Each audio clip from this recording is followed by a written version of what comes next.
Wanyanyekova looks around and points to himself. Yes, please come forward, she said. Wanyanyekova stands and slowly walks toward her, looking around for everything seems strange to him, hearing the lady as she continues. The switch has taken place in plain sight but hidden beneath a stealth strategy of fusion through fiction. It was flawless and seamlessly carried out, while the saints prayed but played. This is Babylon Rising.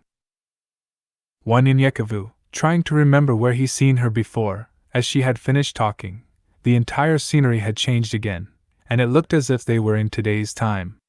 As he walked up, but Sabaoth has a plan for this man. Everyone, I want you to meet Wanyanyekova, the great-great-grandfather of Cush. Darkness covered the scene as she stepped down from the pulpit, and the audience disappeared. She smiled. My name is Akila Malik, and it is an honor to meet you, Wanyanyekova. He suddenly heard Jonathan. Wanyanyekova! Awakened and confused, he asked. What is it, Jonathan? What's wrong? Jonathan grabbed the tablet and pointed to it. We have 75 to 80 jet ships scouting around the area. Grace was sitting on her air mattress, crying. Wanyanyekova walked up to her and grabbed her hand. Why are you crying? We have Sabaoth on our side. It doesn't matter if it's 10,000 men. Sabaoth is able. Grace said. No, I didn't go back and dust our tracks when we arrived. It's my fault they found us. I was tired. Wanyanyekova interrupted her. We all were tired, but it is what it is. Now, let's make the best of this. Always remember, we have Sabaoth on our side.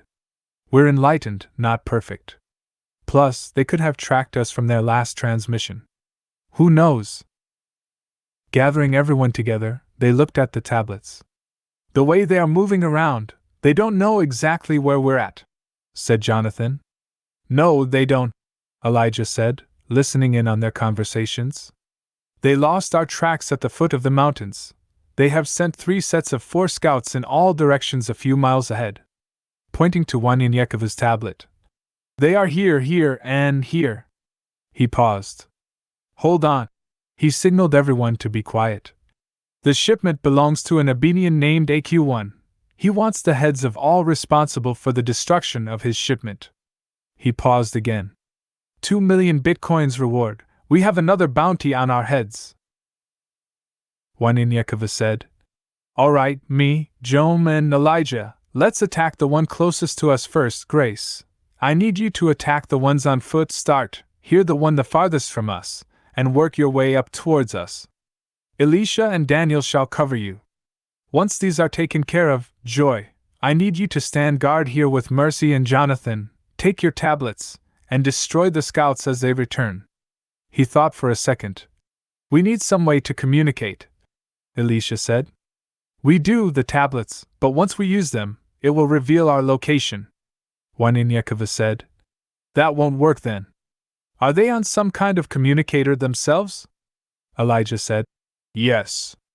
Wanyanyekova looked up. Make sure everyone destroys those devices, except one, Grace. You get that one, and the rest must be destroyed. He carefully went over the plans in his head. Joan, time to get those sniper rifles out. Jonathan left first, invisible, and took out about 5 men, followed by Mercy and Joy, making their way up to the highest peak, taking cover and waiting for the jet ships to return. Wanyanyekova, Joan, and Elijah spread out, found a comfortable location, and started picking off men left and right, killing about 15. Grace ran out for 5 miles and stopped. Sorry, I need this, she said to one man before she quickly grabbed the communicator. The men were still in shock. She took out her assegai, killing him and 5 more men in less than 5 seconds, taking her tablet out as she located the enemies. There were 2 men to the east of her. She ran and cut them in half, just running past them at a high rate of speed. 10 men were about a mile ahead. The men didn't even know what happened as they lay there dying. Heading toward Daniel and Elisha, she saw them fighting off 7 men. She joined in and helped finish them. Afterward, they headed toward Wanyanyekova, Joam, and Elijah. Grace, Wanyanyekova said, I need you to destroy all these jet ships. No problem, And here's that communicator. Then Wanyanyekevu turns to Elijah. Elijah, make your way up to Joy and the rest just in case they need your help, and here, take the communicator with you. Jom and I will start getting our gear and horses ready to get out of here. Elijah had made his way up the mountain. Joy! He shouted. Over here! It was Jonathan. Nothing yet, but these four. He pointed to the tablet. Looks as if they might be on their way back. Elijah turned the communicator on and heard a voice over the speaker. 193, this is 199 over. Elijah said. What should I do? Jonathan grabbed the communicator. This is 193, radio silence, you fucking asshole.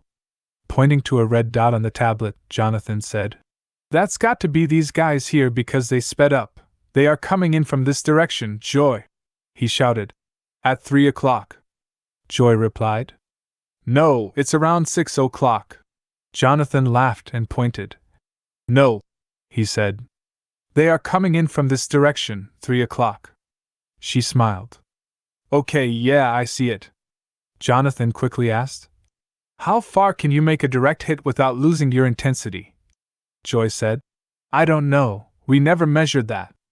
Quickly, Jonathan took out his tablet again and started doing some calculations. Roughly 5 to 10 miles. Let's be on the safe side and say 7. Jonathan paused as he thought. No, let's be on the even safer side and say 6 miles. Plus, remind me we need to work on creating electromagnetic pulses or EMPs. Elijah shouted. Jonathan! They all are going this way. Grace had just arrived, saying, Mercy, Daniel returns to the cubes and helps Wanyanyekevu and Jom get our stuff packed up, so we can get out of here. I will stay and help. Elisha, seeing Grace, shouted, I got an idea!